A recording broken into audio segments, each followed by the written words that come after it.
To be honest, when I first started coaching, I was obsessed with the overload in the wide areas and having for me the center back the liberty to be a winger or forward was for me something that I thought was really rich for the kids and really enjoyable, because I still feel that my highest chance to score a goal will come from the ball with my goalkeeper, because the opposition is so tempted to go with numbers and hard aggressively that I think that if we solve this that with the and create those 4v4s or 5 versus 6 at the for a split second, so that's how higher chance to score a goal versus a whole situation against the deep block. The second we move the opposition or we break the first line, everybody's free to attack the goal.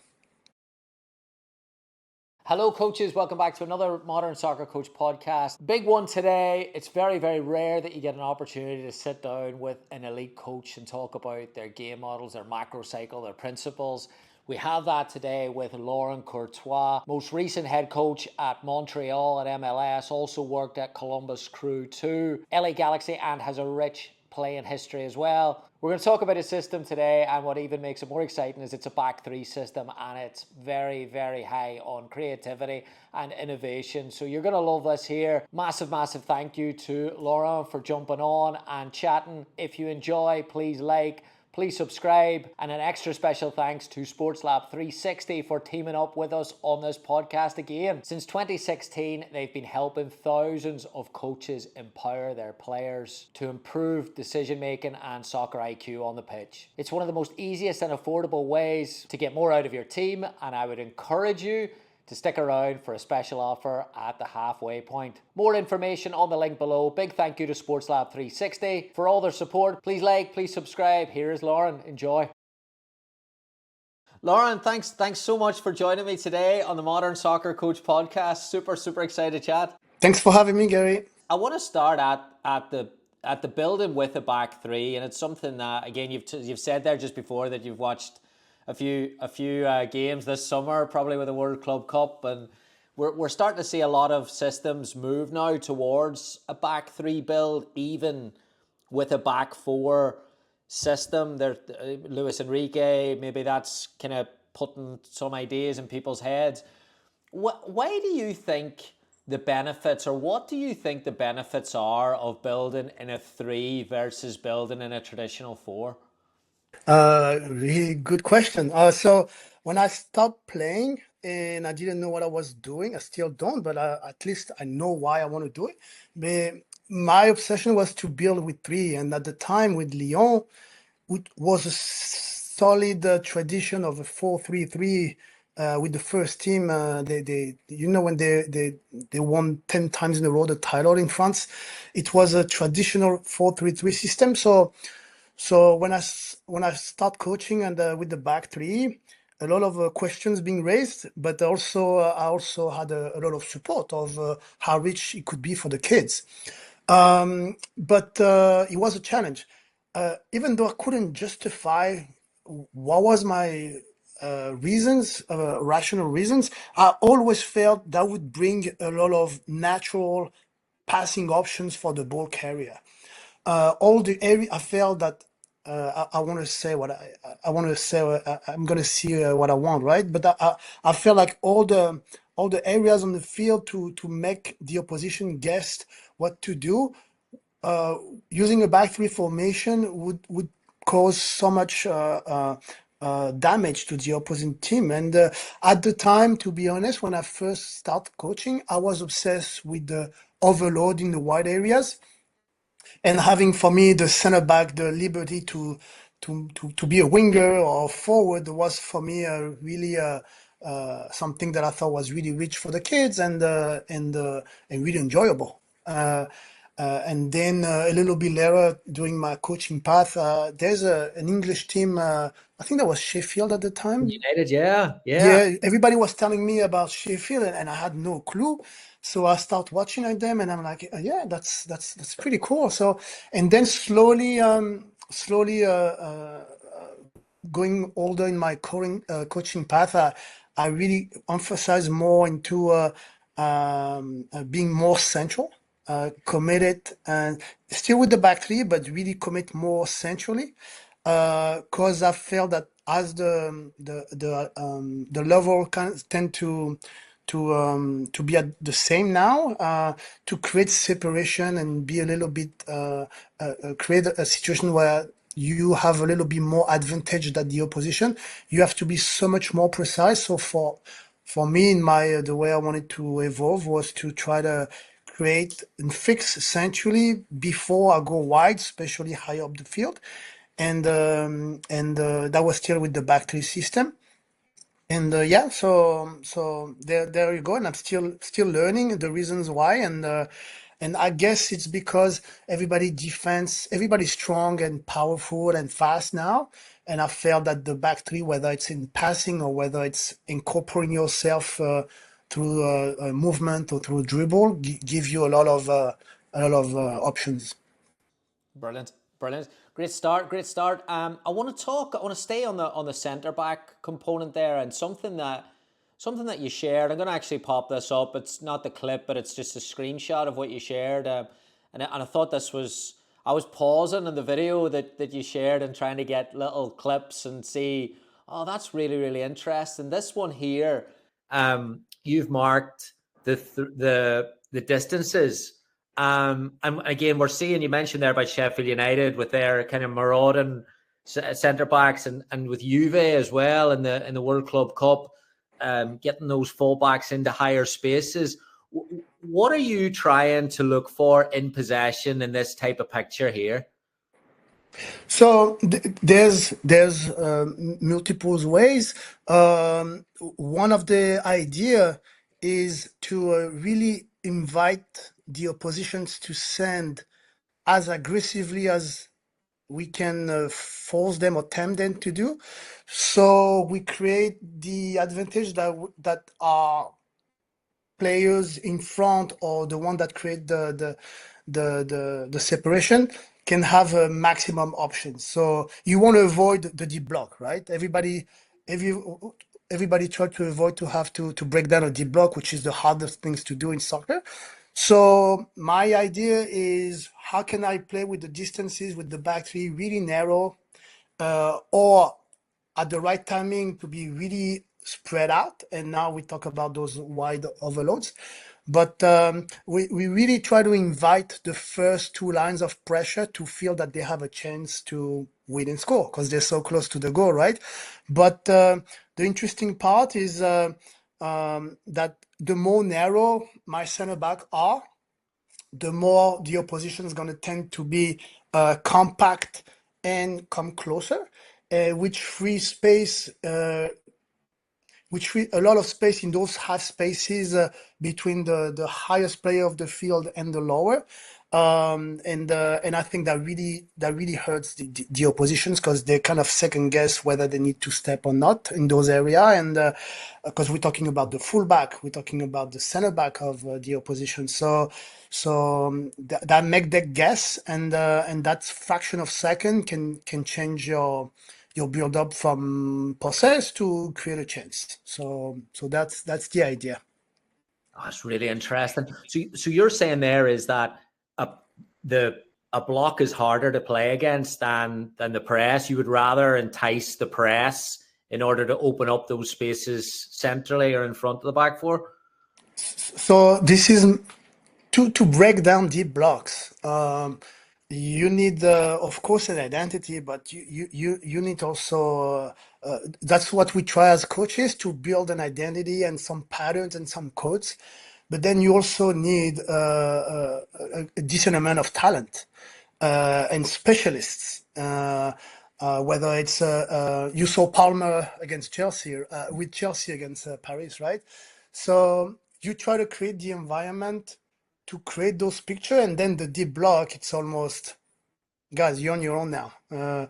We so my job, my journey is to try to avoid those moments, and because I still feel that my highest chance to score a goal will come from the ball with my goalkeeper, because the opposition is so tempted. You one poke away to score, right? So the opposition at that point is so tempting to go with numbers and hard aggressively that I think that if we solve this, that with the and create those 4v4s or 5 versus 6 at the for a split second, so that's how high a chance to score a goal versus a whole situation against a deep block, which is really complicated to break down now. Yeah, we're going to talk about freedom within structure, something again that you posted about, something that you're strong on. And again, when you say that, or when you hear that, there you always think of the attacking players. But then looking at the system build breakdown, I was like, I wonder how much freedom does your centre backs have to carry into those areas, or how do you encourage that, or how do you manage that component? So there is a structure, there is a couple of rules that we want to have, but then there's this notion of once it's unlocked, whether me with the ball, whether me with my teammate, or whether a third man, and we create the slightly, it can be a split second, but the slightly advantage that let us think that we can break the first or two lines, it's go. Then whoever feels that is bringing a number or a run that can help this notion of keeping the advance. So once you create the advance and unlock the equation is one thing, and once anything that can lead us to keep it that advance is welcome. Now we need also discipline and recognition of we don't want to just gamble and see how it goes, right? You have a couple of codes in terms of rest defense that we want to occupy and make sure that we contain. But yes, as the second we move the opposition or we break the first line, everybody's free to attack the goal. Again, something that I noticed at the World Club Cup games was, and maybe it was just the footage that was showing a lot of it, but when you saw the coaches, the coaches were fairly close to the iPad. Luis Enrique especially seemed to be bumping into the guy all the time to see it. When you're coaching in game, are you someone that wants to see that footage, or are you someone that's just going to ask the assistant coach? How do you manage that process live? It's so hard because I'm really on the live, and I'm really on the picture that we wanted to paint, and not necessarily whether it's successful or not, but if it's still there. Is it the one that we talked about? Is it the one that we worked on? Is it right now? Is it that one yet, or is it a complete different one? So coming back to, maybe it's kind of linked to your previous questions, but at Atlanta on the very first game, we really prioritize rollout from our center meds to roll out laterally just in front of the defender last line, and it caused them so much problem, and that's exactly what we wanted to see. Then if technically the first touch or the pass was not there, it then becomes a technical execution. But as long as the picture that we identify it's still there on the field, we really want to coach that.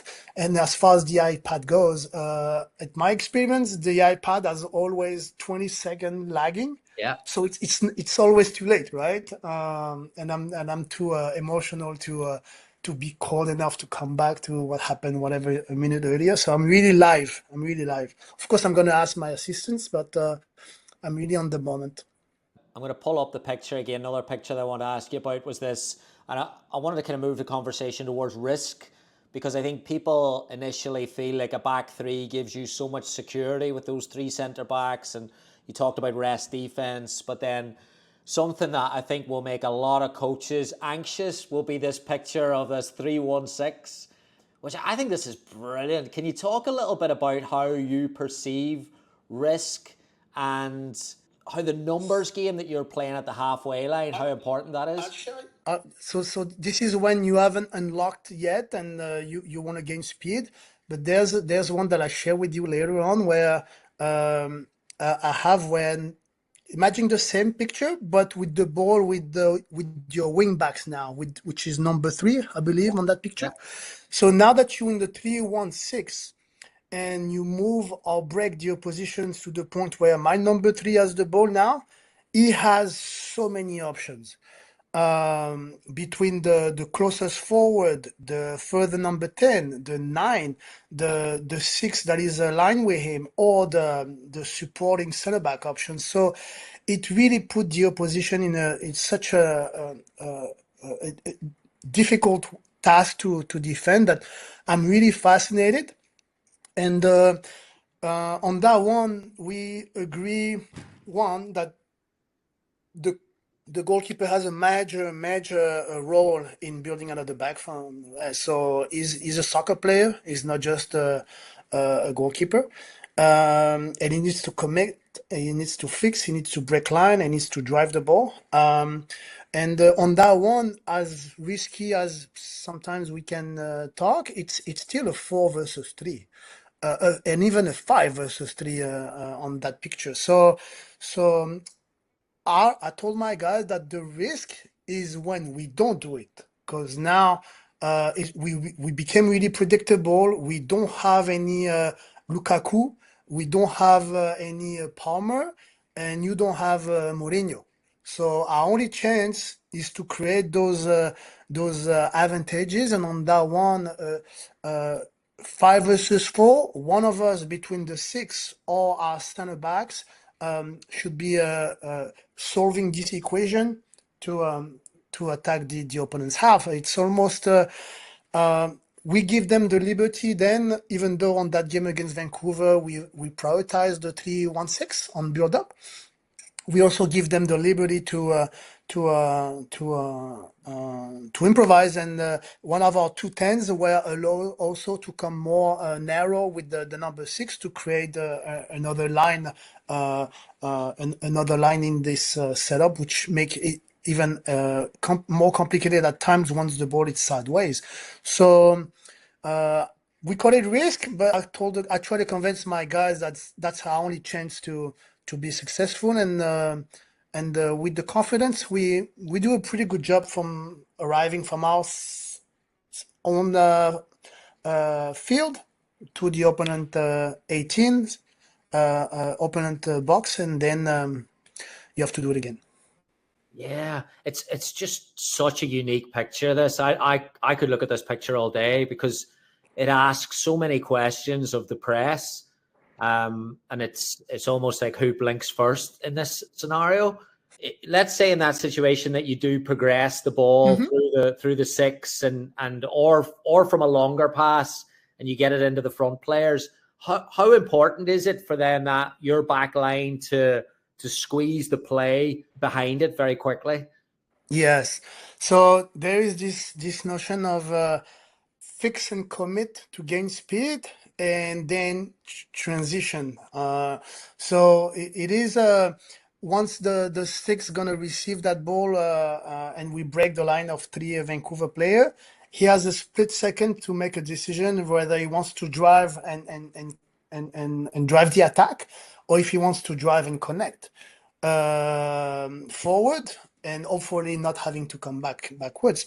But once he makes the choice to go forward, he has to ideally, but it was still a work in process.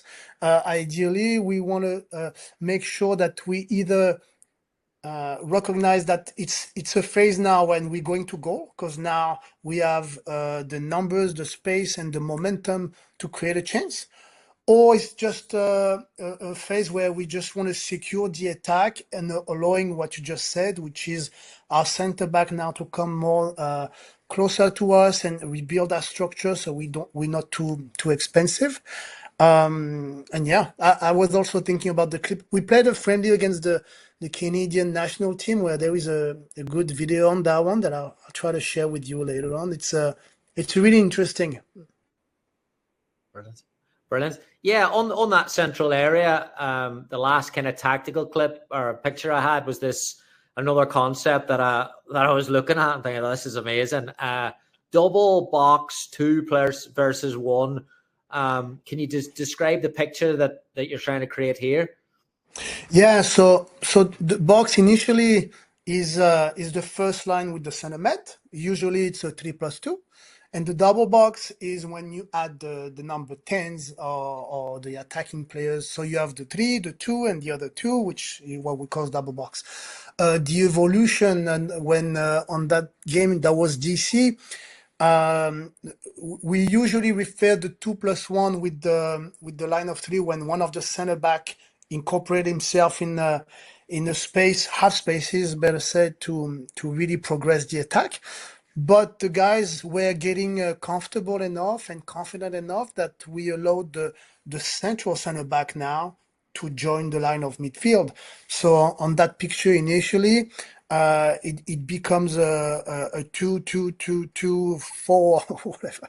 It brings a lot of vertical lines, and like I told you, those options that we want to have diagonally from central to wide, and it's really, some say will say risky, but I really feel it's really hard for the opposition to step. If the press is disconnected, you can hurt pretty bad.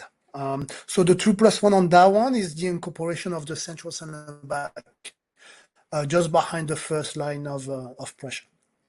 Oh, I love this. Absolutely love this. So see now when you're going into the midfielders and you're looking at those, even those double tens or the 6 and the 8 or the double sixes, whatever it is, how important or where does freedom and structure then come in this picture here? Like what is those rules or what is the freedom for the players to kind of make those movements? How do you manage that? Oh, so breaking line, finding the third man facing, it's unlocked. You do whatever you want. Uh, Open ball, it's unlocked. You do whatever you want. If you move the opposition sideways, that you make the chase. Like we talk a lot about the shoulders on that picture. You can see the DC player's shoulders is facing on the sideline because you move them. It's it's unlocked. You do whatever you want, meaning the strong side players can run forward, or if you reset and you want to go on the opposite, the last defender can go, because now we didn't break them down, but you move the opposition in a way that they are conceding some serious space for the wing backs to hurt. So the second there's the notions of unlocked or break down the first two lines or opposition is moved, and open ball, you go and you try to keep the momentum. Yeah, you've mentioned that a couple of times. You've mentioned about the unlocking once it's unlocked. Is that why the impact that's so important for you? Is because is it's such a big part of your game model to kind of bypass numbers? Yes, yes. Really, this verbiage became something that we talk every day, and again, yes, we wanna break down the opposition with the soccer that we like, but because we think it's relevant, and that's how it chance to actually arrive with control and success in front of the opponent's half. But we don't want to lose the concept of verticality neither. And option one is another word that we use a lot, which means if the goalkeeper can send the nine to goal, you don't. There's no structure. There's no code of pass or 2+1 or whatever. It's send the guy to goal. And so we want to mix with those two concepts and everything that comes in between, right?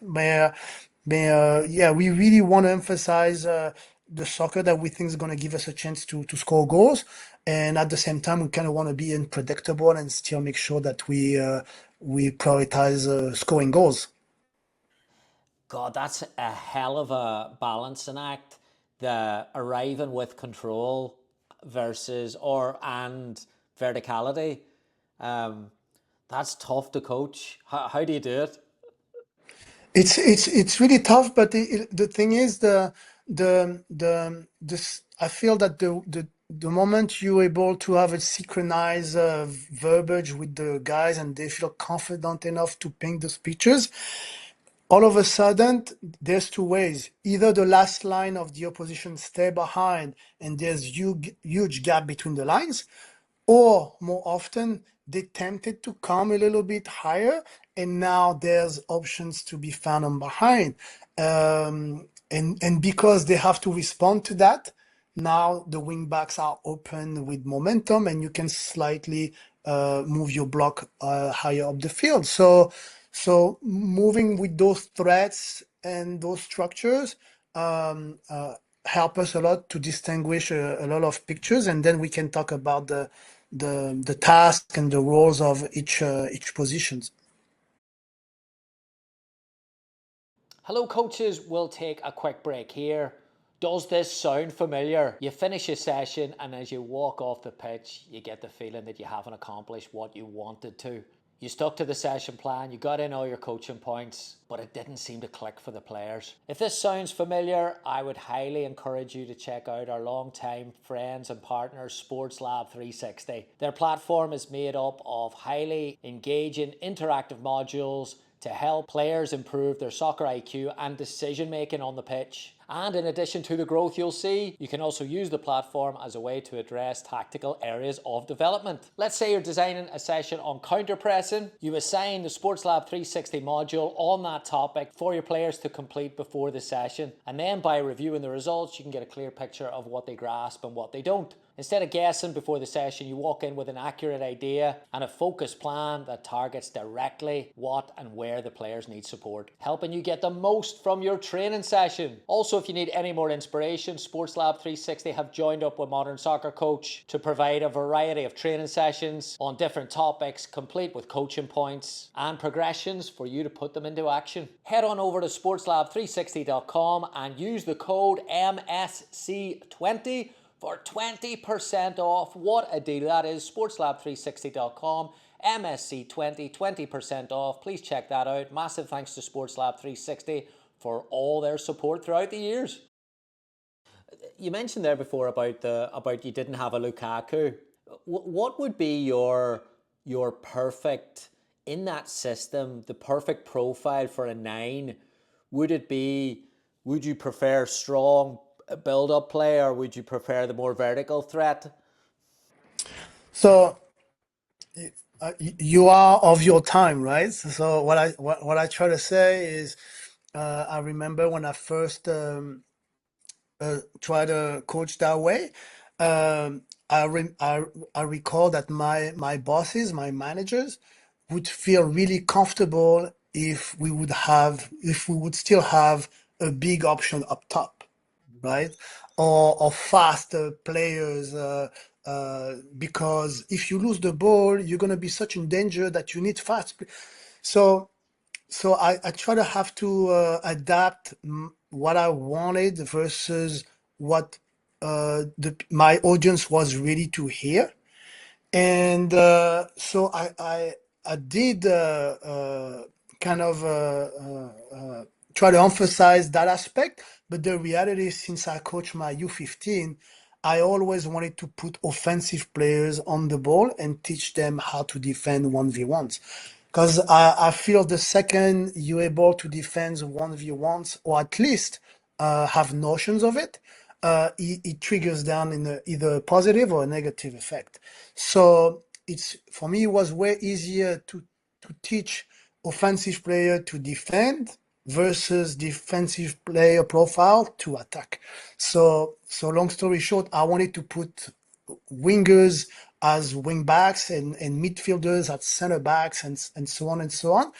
And I would get the crazy look a little bit. But now you can see with if we talk about Paris and the evolution of the roles of Dembele and Doué that are not typical real nines. Of course, I'll take a Haaland 100%, but you can see now that the more it goes, and thankfully we have such amazing coaches in the world now, and in this league with Wilfried, Nancy, you can see that now it's slowly educating people that you don't need this Zlatan type. You can have a complementary three midfield that work of each other. Of course, they still have a slight special characteristics, but we're talking still more about mobility, have a decent cognitive idea of how to process, break down, and beat players one on one. But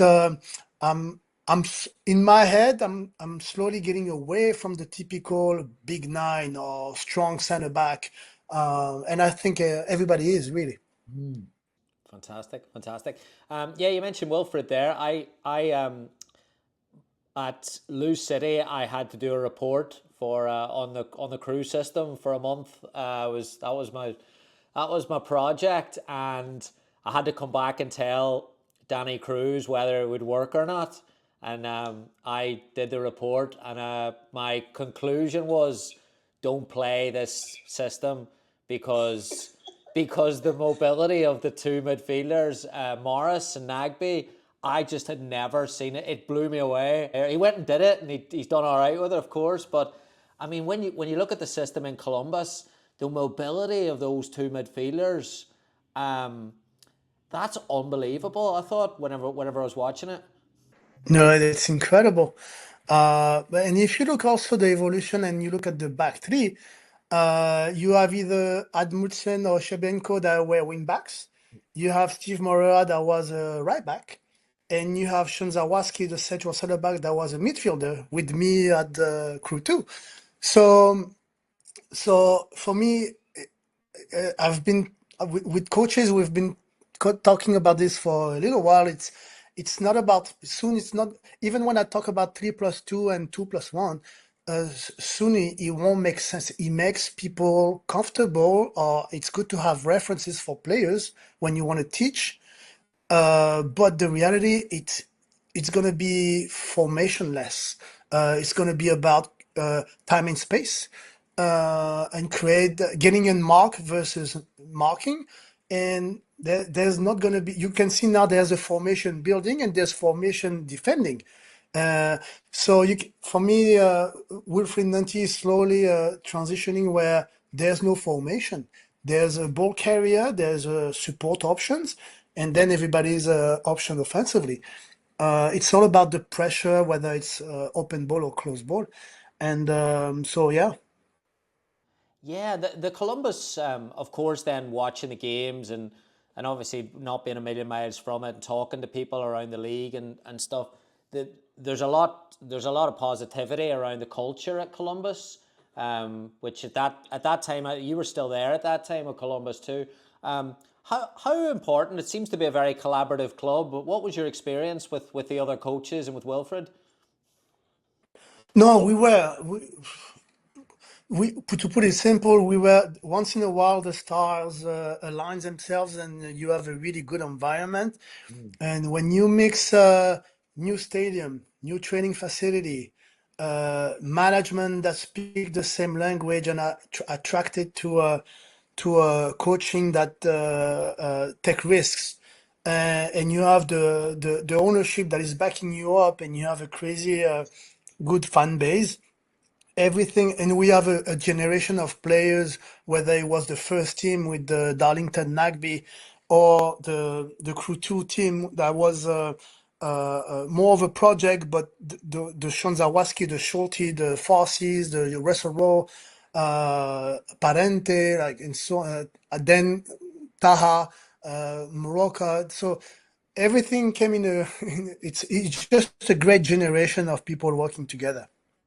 Yeah, let's talk about putting the system, kind of the system behind the system, the processes that again you were kind enough to share on your LinkedIn. And again, I wanted to pull this up about the cycle, the microcycle, and you mentioned about verbiage before, and again, a word that jumped out to me here was game day -3 experiment.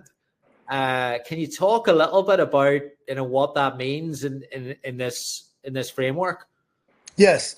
Um, Whether it's us when guys we think that against Atlanta the 6 and 8 are so narrow that we think they're going to struggle with us rolling out from those areas. So for example, when we build up our session on Wednesday, which typically a big space, we try to build a session around this element of experimenting the options of in a competitive environment eventually, but throughout the session it's more to try it out, the timing, the options, and what's the feeling of the guys, but eventually at high intensity, because and then you can throw in during the week, you see where you at, and it can be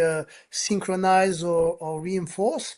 And to be honest, sometimes we also switch. Sometimes a -3 is just reinforced. We're sure about this. This is what we want to do. We just go, and then the experiment becomes more on -2, but more as a different level rhythm, I would say. But yeah, this it can be, whether it can be a transition from deep or overload in wide areas, or it can be the 2+1 central that we try lately. So we create some sort of scenario when we give them references, but still at the end, that you have to try it out at maximum intensity and 100% punishment. That what happens if it goes wrong. Fantastic. You see the game day -1 and that synchronized that you referenced there. I always find this one fascinating. How much of game day -1 do you still leave open to, not open, but like, do you still have for work versus, I mean, some coaches have game day -1, it's light, it's loose, and then it's a couple of set pieces. Or do you approach it more with, hey, we're still in the preparation phase for this? I really struggle to. I really need every day. We have such little maneuver on the players to get our message straight. So each day for me is a day to reinforce and learn from both hands what we try to do. Even though now -1 became more where 2/3 of the session my assistants lead, and only on the last third, this is where we synchronize. We can synchronize both way. It can be either me really directive on A, B, C. Tomorrow it's what's going to work. Let's go. Or really a discussion with the players on where they feel more comfortable, or sometimes I'm asking them what they think because I don't know. So there's different ways of synchronizing it, but the last third of the session, it has to be me with them, and the cognitive. No, you don't want them to load it too much, but there's a part of it, then we need to get on the same page, and it's really crucial for me. Fantastic. Those two IDP components at the bottom, what does that look like in that kind of congested season where training time's gold? Yes, big, really, really important. For me, it's one of those things where IDP is every day. You have nowadays you have some clubs dedicate a special coach for this, but even before that, whether it's the head coach, whether it's the assistant, you have codes and game actions in the model that you have, and you want to see them over and over, and IDP work is every day, and IDP is not only taking the player one-on-one to do a specific action, but it has to be also on the video. It has to be with opposition a lot of time, so it can be groups. It can be. So I just want to get away from this notion of IDP is the player with the coach on the field. There's multiple ways to approach IDP, and for us it's every day.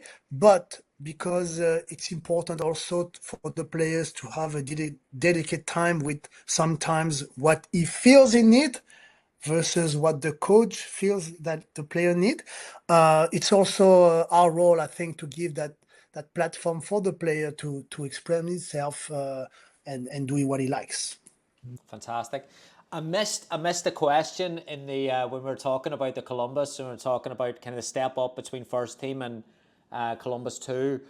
In your experience, this might be a stupid question or it might be a controversial question, but I have to ask it because it's fascinating me. In the Manchester United scenario with Ruben Aramim, who's got a specific system in a 3-4-3, and he's been very specific on there's a certain type of player I need to play this. When you're coming from a development focus slash performance focus and you have an emphasis on trying to prepare players to play this, what's your take on how how you can shape players and help players understand a system like this, perhaps? Yeah, so it's a really tricky one. I'm so far I've been lucky enough. I call it lucky because I really mean it. To be really a head coach of developmental team.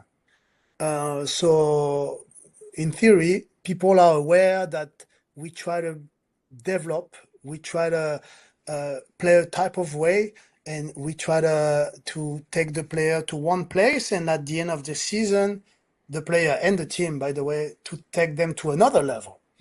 In the context of Ruben and Manchester, those guys needs to win every game. So it must be, and I don't know, and I can't even imagine the level of pressure or excitement or frustration when you want to do things. Because I see his team, was it Sporting?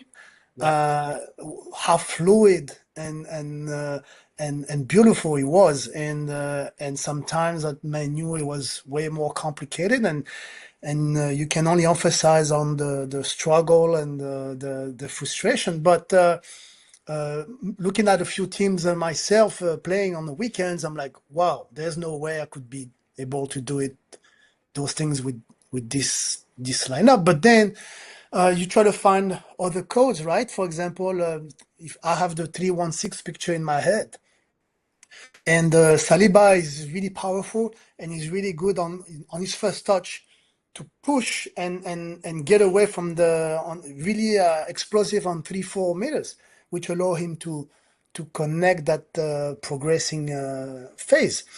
Whereas other center midfielders that we have probably would need to pretend to turn, but then come back. And meanwhile, the center back project himself in the space. So he's the one that's going to create more that. So once you get to know your personnel, you kind of nuance it a little bit. I would struggle to get away from, and I don't see. You have to. I stick to my identity. I just will try to find a way to nuance it depending on the personnel, but I would still do a 3+1 with the different guys. I would try to find a ways to who's the one who's going to unlock it. There's the setup to fix them, but the cheese is going to be to this guy instead of this guy. So yeah, I don't know if I answered the question, but Yeah, it's very good, very good. Yeah, on the topic of styles, that Columbus two team was ranked with the data similar to Brighton, which I assume was it would have been the De Zerbi Brighton at that time. yeah, I believe so. Yeah, what were the similarities there? I just bumped into that stats and I thought it was really cool. Mm. But I want to believe it's the positional play and the structure that we put when the opposition is about to press us that looks really similar. And the thing that I want to believe is one of the component is make this notion to the players that even if the first pass or second pass got intercepted, it's not necessarily a moment to panic and kick the ball. You have to do it again and go to your goalkeeper and try to redo the picture again. A lot of times I feel with coaches, as soon as the pass is intercepted and it becomes a turnover, that we think that we need to kick the ball over and over. And my challenge with my guys in competition was that if for technical error or by choice, we thought that we could duplicate the picture. No, no, the picture was right there. We just need to reinsist over and over.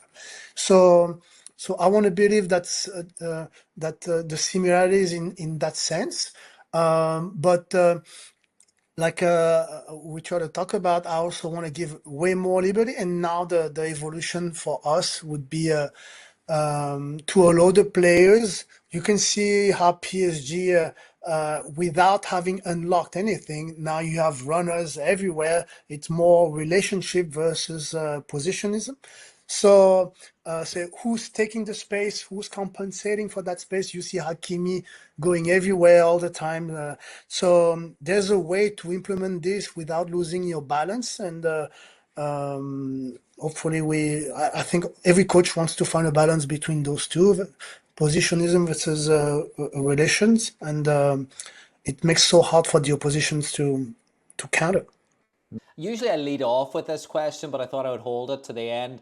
You're we had a laugh before about your playing you're at West Ham and looking at that at your playing background. I'm always fascinated by where the ideas come from with a coach and how they've been impacted by environments and cultures.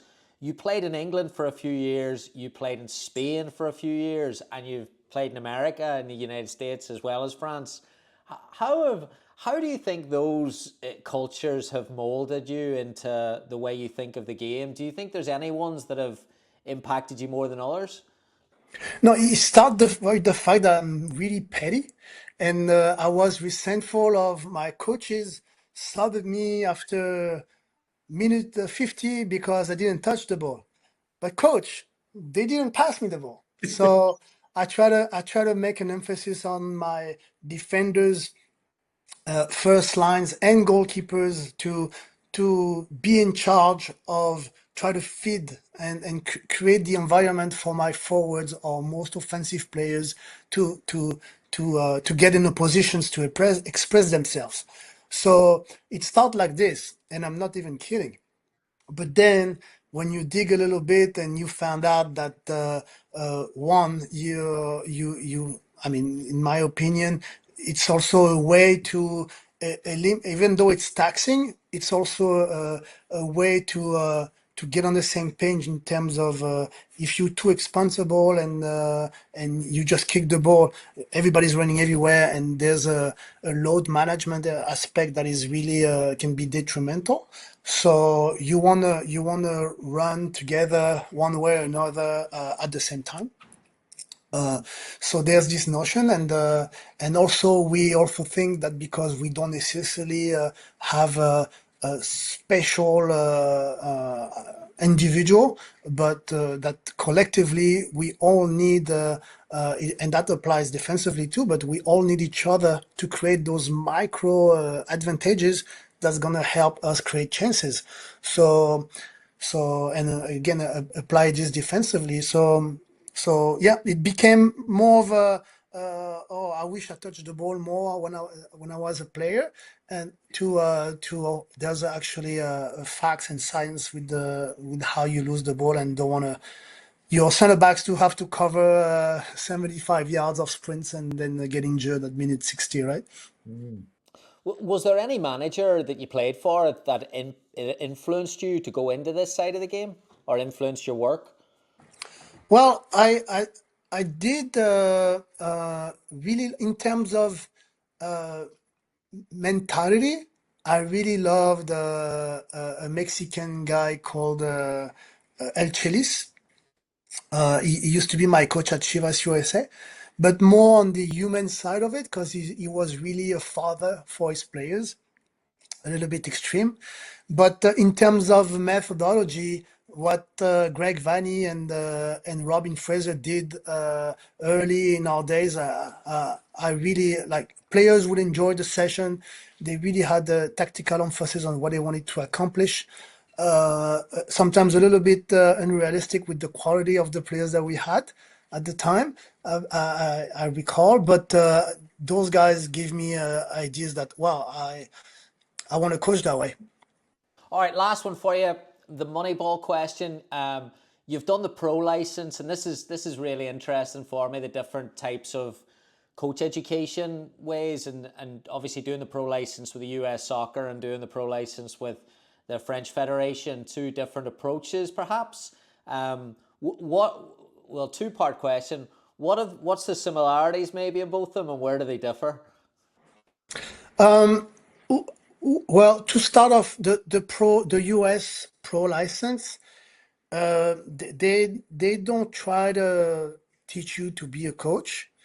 They of course they're gonna point what they believe, a proper structure which is going to put you in the right circumstances, but they want to see more. What is your what is your way of managing a club with the ownership group related to the pressure with the results? What is it that you put in place for connecting with the players? But in that being said, individual development plan is really important, but more importantly, what are you doing with the human? Because nowadays is not like 20 years ago, and now we know that mental health is a real thing. So how do you connect with the human before you try to correct him? So if I learned something with the US license was there more of a management perspective versus coach, and how do you treat the human, and how do you deal with pressure?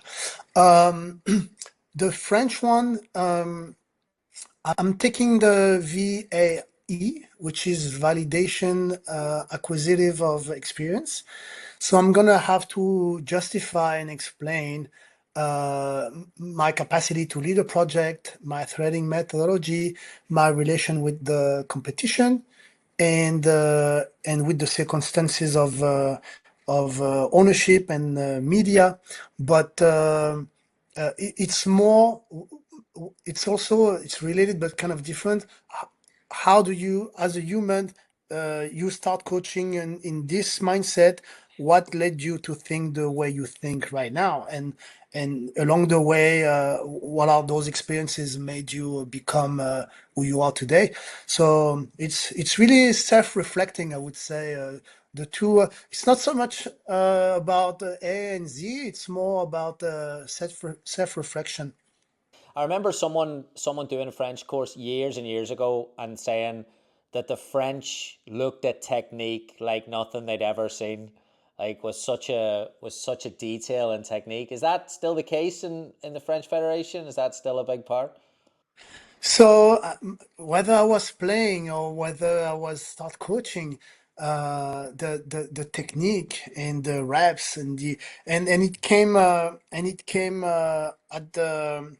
at the moment when the I would call it, I don't like to call it that way, but the Barcelona methodology, where everybody wants to play with like Dani Alves, Messi, Jesus.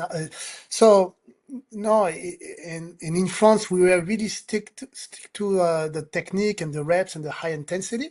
But at the end of the day, I feel all the people from Holland, Spain, France, they just recycle their ideas every 10 years or so. It's a mix of everything, I believe. So yeah, playing, we try to get the best of everyone and still stick to what you believe, and but always being curious is what I want to believe. I is always open to learn new stuff, and there's no one way better than the other. It's just your context and your belief. Great way to finish. Lauren, thank you so much. This has been amazing. Loved it. Thank Thank you. you. It was incredible. Thank you so much.